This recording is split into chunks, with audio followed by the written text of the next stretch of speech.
দিৱসৰ উপলক্ষে প্ৰথম দিনা আমি কাৰ্যসূচী বাটৰ নাট লৈছিলো। আজি আমি দ্বিতীয় দিনা কাৰ্যসূচী হিচাপে কি লৈছো, ৰাসায়নিক সাৰ আৰু কীটনাশক দ্ৰব্য বৰ্জন কৰিবলৈ বিদ্যালয়ত জমা পেলনীয়া পদাৰ্থৰ সহায়ত আমি কিদৰে জৈৱিক কীটনাশক দ্ৰব্য প্ৰস্তুত কৰিব পাৰো এই বিষয়ে আজি আমি আলোচনা কৰিম। এতিয়া তোমালোক আমাৰ এই টেবুলত লক্ষ্য কৰিছা, নিৰ্দিষ্ট বস্তু মই গোট খুৱাই থৈছো ইয়াত, হয় নহয়? ইয়াত জমা আছে। কি কি দেখিছা কোৱাচোন তোমালোক? কল, পিয়াজ, নহৰু, চাবোন, হাত ধুব কাৰণে, হয় নহয়? এইটো হাৰ্বাল হয় আকৌ, হা, হালধি আৰু নিম পাত, বৰ্ণিম, ঠিক আছে।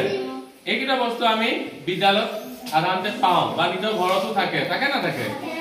প্ৰতিটো বস্তুৰ আমি কি কৰিব পাৰো, কীটনাশক দ্ৰব্য, জৈৱিক কীটনাশক দ্ৰব্য প্ৰস্তুত কৰিবৰ কাৰণে ব্যৱহাৰ কৰিব পাৰো। কিদৰে কৰিম মই এটা এটাকে কৈছো, তোমালোক ভালদৰে শুনিবা। এইটো কি আছে হাতত কোৱা? পিয়াজ।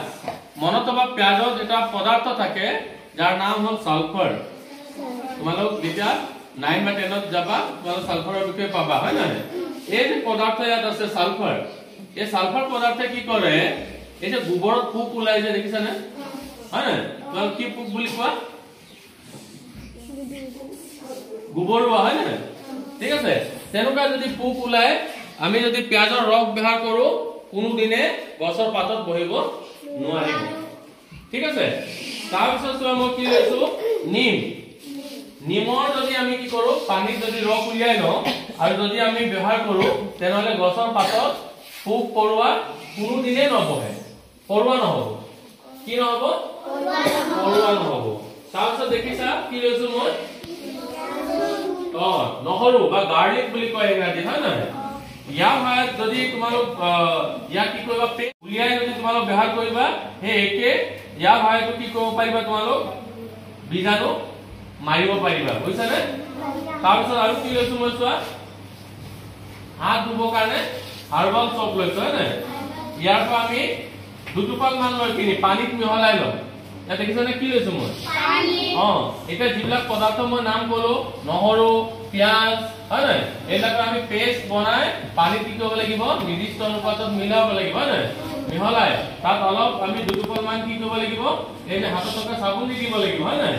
আৰু যদি আমি গছ-গছনি যদি ছটিয়াই দিওঁ, তেনেহলে কি হ'ব, কীটনাশক দ্ৰব্য হিচাপে কাম কৰিব আৰু ইয়াৰ পৰা আমাৰ পৰিৱেশৰ কোনো অনিষ্ট নহয়, বুজি পালানে?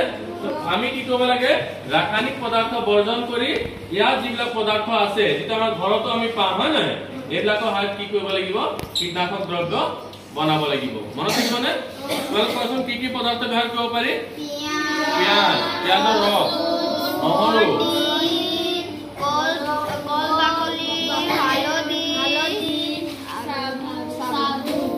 এইবিলাক, হয় নহয়?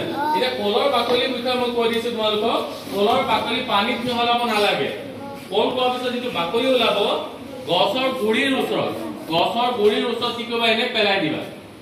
যেতিয়া এইটো পচিব, এইটো ৰাসায়নিক সাৰ হিচাপে কাম কৰিব, ৰাসায়নিক সাৰ, হয় নহয়? আৰু যেতিয়া কলৰ বাকলি ব্যৱহাৰ কৰিবা, তেনেহলে পোক পৰুৱা তাত নাহিব, বুজি পালানে? এইটো পানীত মিহলাব নালাগে।